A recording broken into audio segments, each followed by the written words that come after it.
Assalamualaikum warahmatullahi wabarakatuh. Kembali lagi bersama channelnya DMT, Dunia Militer Terkini. Di video kali ini kita akan membahas tentang update berita militer Indonesia. Ada apakah? Mari kita bahas ulasannya di sini. Posisi Indonesia dalam proyek KF21 Boromai akan digantikan Peru. Lalu Indonesia dapat apa? Posisi Indonesia dalam proyek KF21 Boromai kemungkinan akan digantikan oleh Peru. Pemerintah Korea Selatan dan Korea Aerospace Industri (KAI) sudah melakukan beberapa perundingan dengan Peru dan akan diputuskan pada akhir 2024. Sebelumnya, Indonesia dan Korea Selatan sepakat melakukan kerjasama dalam proyek pengembangan pesawat tempur KF21 Boromai senilai 100 triliun. Indonesia sepakat mengambil porsi 20% dengan keuntungan mendapatkan pesawat dan transfer teknologi. Namun, belakangan terjadi masalah dan Indonesia tidak bisa memenuhi kewajibannya sesuai kontrak karena berbagai sebab. Seperti diberitakan media Korea Selatan Yonhap pada 16 Agustus 2024, Indonesia akhirnya hanya bersedia membayar patungan sebesar 600 miliar won sekitar 6,9 triliun rupiah. Sedangkan kewajiban Indonesia sesuai komitmen awal sebesar 1,6 triliun won sekitar 18,6 triliun rupiah. Pengajuan perubahan itu akhirnya disetujui oleh KAI. Kepada media, Biro Humas Kementerian Pertahanan Republik Indonesia Brigjen Edwin Sumanta membenarkan terjadinya perubahan tersebut.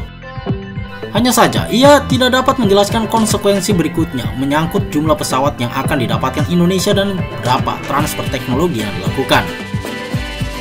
Menurutnya, Indonesia akan tetap mendapat transfer teknologi sesuai porsinya, salah satunya dalam bidang mendesain dan membangun pesawat tempur generasi 4,5. Selain itu, Indonesia juga akan mendapatkan transfer teknologi beberapa komponen seperti sayap, ekor, bodi belakang, adapter untuk senjata, sensor, perakitan akhir, uji terbang, dan RS sertifikasi untuk pesawat IFX. Perubahan peran Indonesia tersebut memang menyebabkan munculnya masalah keuangan dalam pengembangan KF21 Boromai. Berbagai terobosan sempat dibuat oleh KAI agar proyek KF21 berjalan sesuai yang diharapkan. Pemerintah Korea Selatan kemudian membantu dengan memesan 20 unit KF21 untuk merangsang keuangan proyek pesawat tersebut. Apalagi proyek KF21 sudah mencapai 80% dan KAI sudah berani memasarkan ke seluruh dunia. Terobosan lain, KAI mencari pengganti posisi Indonesia yang bersedia mengambil porsi 10% atau lebih proyek KAI. Peluang itu muncul dari Peru, sehingga KAI berharap Peru bisa menggantikan posisi Indonesia dengan bersedia memasok 20% pembiayaan proyek KF21. Apalagi, Peru sedang dalam proses memodernisasi pesawat tempur mereka. Peru selama ini mengandalkan Mirage 2000 dan MiG-29 untuk pertahanan udaranya. Pesawat-pesawat tersebut harus segera diganti dan pemerintah Peru sudah memutuskan anggaran 2025 untuk mendatangkan 24 pesawat tempur terbaru. Kesempatan itulah yang ditangkap KAI sehingga langsung melakukan pendekatan intensif kepada Peru. Bahkan KAI dan Peru sudah melangkah cukup jauh dalam perundingan dan sudah sepakat akan membuat keputusan final pada akhir 2024. Tawaran Korea Selatan juga menarik, itu tak akan hanya mendapatkan pesawat tempur generasi 4,5, tapi juga mendapatkan transfer teknologi. Posisi 20% itu sebelumnya dimiliki Indonesia sebelum melakukan pengurangan pembayaran. Jika Peru akhirnya sepakat mengambil porsi 20%, maka KAI merasa proyek pesawat itu akan bisa bergerak lebih cepat. Sebab persoalan finansial akan teratasi dan pengembangan KF21 bisa terus dilaksanakan. Sementara keterlibatan Indonesia tetap dipertahankan hanya sesuai porsinya. Porsi Indonesia yang semula 20% akan diisi oleh Peru. Saat ini Peru memang memiliki beberapa alternatif untuk memodernisasi pesawat tempurnya. Selain KF21, Rafale juga gencar berpromosi kepada Peru. Apalagi Peru sudah terbiasa dengan pesawat tempur Prancis yakni Mirage 2000. Namun tawaran transfer teknologi yang diberikan KAI lebih menggiurkan bagi Peru. KAI juga menyatakan bahwa harga KF21 akan lebih murah sekitar 30% daripada Rafale, masih mendapatkan transfer teknologi. Dalam perundingan antara KAI dan Peru, seperti dilaporkan EuroSenaTimes.com pada 14 September 2024 sudah mulai detail. Nantinya, Peru akan mendapatkan 20 pesawat KF21 Boromai dan 4 pesawat tempur ringan FA-50. Sehingga kebutuhan Peru terhadap 24 pesawat tempur akan terpenuhi dengan harga lebih ringan, masih mendapatkan transfer teknologi pesawat generasi 4,5.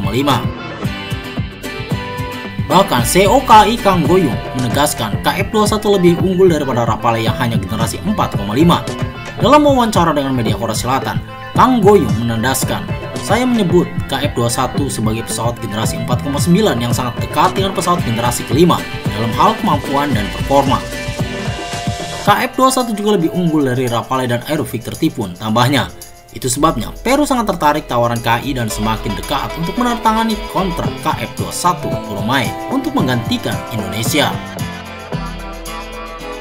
Jelas, apa yang dilakukan oleh Korea Selatan ini adalah bentuk perlawanan dan kesal kepada Indonesia karena Indonesia dianggap main-main dalam proyek. Korea Selatan memandang Indonesia bukannya tidak punya uang untuk melunasi, tapi menganggap Indonesia memandang sebelah mata proyek KF21. Alasannya ialah di saat Indonesia menunggak pembayaran, Indonesia malah deal 42 Rafale.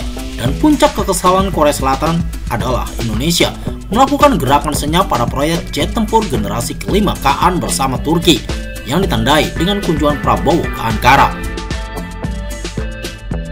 Jelas ini sudah menegaskan bahwa Indonesia tak pernah serius dengan proyek KF21 Boromai. Lalu, kalau posisi Indonesia digantikan oleh Peru, dipastikan Indonesia tak akan mendapatkan apa-apa dan hanya akan mendapatkan cap proyek gagal KF21 Boromai. Luar biasa.